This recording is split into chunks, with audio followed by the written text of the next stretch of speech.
Students can't resist their adorable eyes and their company through the stressful nights.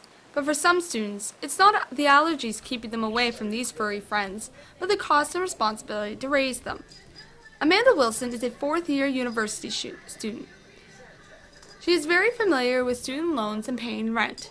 However, she doesn't let that get in the way of loving her two cats, Miko and Kiwi, and her new hamster. Between food and litter, it's about like $20 a month. But like we get treats and toys and stuff too, so there's at least $30 or $40 that go into them monthly. So it just kind of gets lopped in with our groceries and stuff, and it's all put together. So. Alright, and what kind of responsibilities do you have taking care of them? Well, you know, you can't be like in a big kerfuffle every morning. You have to get up and you have to feed them, and you have to make sure there's water in their dish, and you have to clean their litter box for them and everything. I mean, you gotta keep them clean. You can't have cats and just like let them sit in their own filth. That's just mean, so.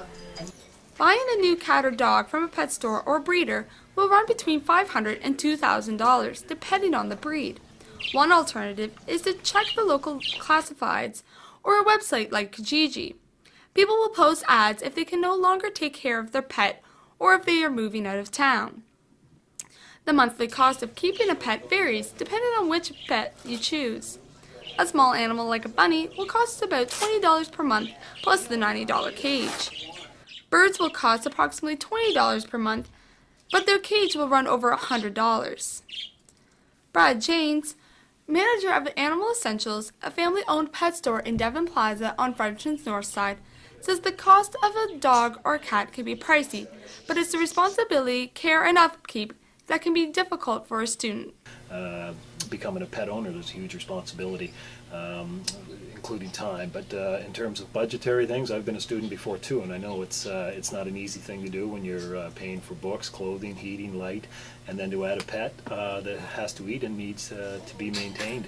Whether it's litter, whether it's a consistent diet, or whatever it is. And a lot of things have to be taken into account that aren't because of the immediacy of somebody saying, you know what, I want to get a pet, or if I have 3 roommates, let's get a pet to kind of pass the time. But there's a whole lot more that goes into it. So you really have to sit down and almost do a budget. Can I do this? Brad James recommends students to draw out a monthly budget before purchasing an animal. He also recommends that you purchase your pet at the local SPCA. They will be pre-vaccinated and neutered, which will cut down on the vet costs. He also recommends picking up a research book or checking out websites on the internet on the animal before making that responsibility commitment.